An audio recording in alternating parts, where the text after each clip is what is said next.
Assalamualaikum warahmatullahi wabarakatuh. Perkenalkan, nama saya Herlambang Wicaksono dengan nomor NIM 2201123. Saya dari kelas PCKRE. Yang terhormat kepada Bapak Zaini Hafiz MPD selaku dosen mata kuliah pengelolaan pendidikan. Maksud saya di sini adalah ingin membuat tugas pengganti dikarenakan saya tidak hadir pada saat presentasi. Oke, baik. Materi dari kelompok saya adalah manajemen peserta didik. Peserta didik adalah anggota masyarakat yang berusaha mengembangkan potensi diri melalui proses pembelajaran, yang berusaha mengembangkan potensi melalui proses pembelajaran yang tersedia. Sedangkan manajemen peserta didik adalah segala proses kegiatan pengelolaan yang dilakukan berkaitan dengan peserta didik, pembinaan peserta didik. Tujuannya mungkin untuk memastikan bahwa setiap siswa dapat belajar dan berkembang secara optimal dalam lingkungan yang teratur dan mendukung. Beberapa aspek utama dari manajemen peserta didik ini meliputi 1. Penerimaan dan pendaftaran. Yang kedua, pendataan dan rekam jejak. Yang ketiga, pembinaan dan bimbingan. Yang keempat itu kedisiplinan. Dan yang kelima adalah kesejahteraan siswa serta pengembangan potensi.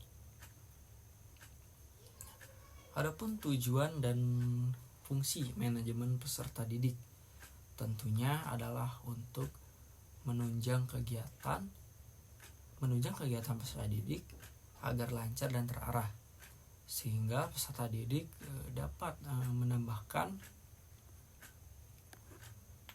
pendidikannya dalam keadaan kondusif dalam proses pembelajaran yang efektif. Terus layanan penunjang peserta didik. Yang pertama adalah BK atau yang kita kenal sebagai bimbingan konseling, bertujuan untuk membantu peserta didik mengatasi berbagai masalah yang mungkin mereka hadapi serta mendukung perkembangan pribadinya, sosial, akademik, dan mungkin karir mereka. Yang kedua, perpustakaan. Fungsi perpustakaan yaitu sebagai sumber informasi dan pengetahuan seperti menyediakan akses jenis buku, jurnal, majalah. Perpustakaan juga mendorong membaca, meningkatkan kemampuan literasi melalui koleksi buku. Yang ketiga yaitu kantin. Seperti yang kita ketahui, kantin menyediakan minuman yang sehat untuk siswa. Yang keempat adalah layanan kesehatan. Pada layanan kesehatan ini melakukan pemeriksaan kesehatan untuk mendeteksi masalah kesehatan dan juga memberikan pertolongan pertama dan juga penanganan dasar terhadap siswa yang sakit atau mengalami cedera ringan. Yang kelima itu layanan transportasi, yang dimana layanan ini menyediakan kendaraan untuk mengantar jemput siswa dari rumah ke sekolah dan sebaliknya. Pada layanan ini juga menjamin keamanan dan kenyamanan siswa selama perjalanan. Yang keenam atau yang terakhir adalah layanan asrama, seperti akomodasi yang dimana menyediakan tempat tinggal bagi mereka yang berasal dari luar daerah yang membutuhkan tempat tinggal dekat dengan sekolah. Layanan ini juga menyediakan lingkungan aman dan nyaman untuk tinggal dan belajar.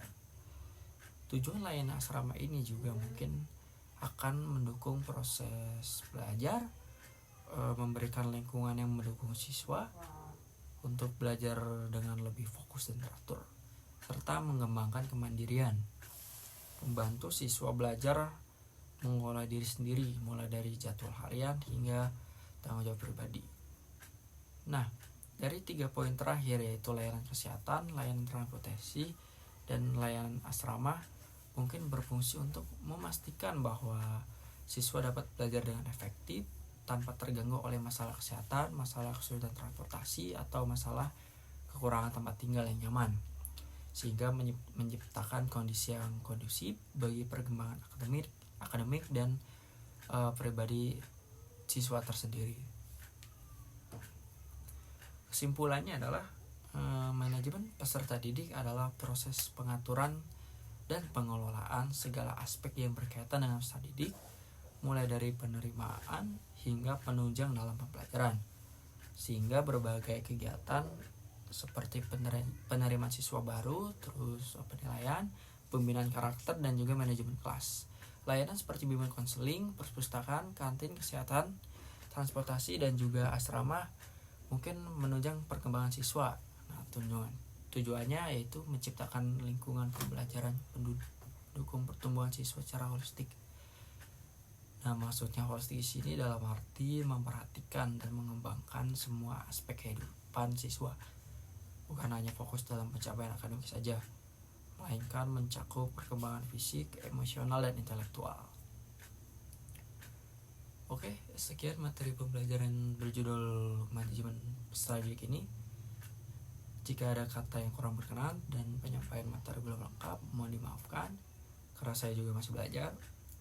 Kurang lebihnya saya ucapkan terima kasih. Wabillahi taufiq wal hidayah. Wassalamualaikum warahmatullahi wabarakatuh.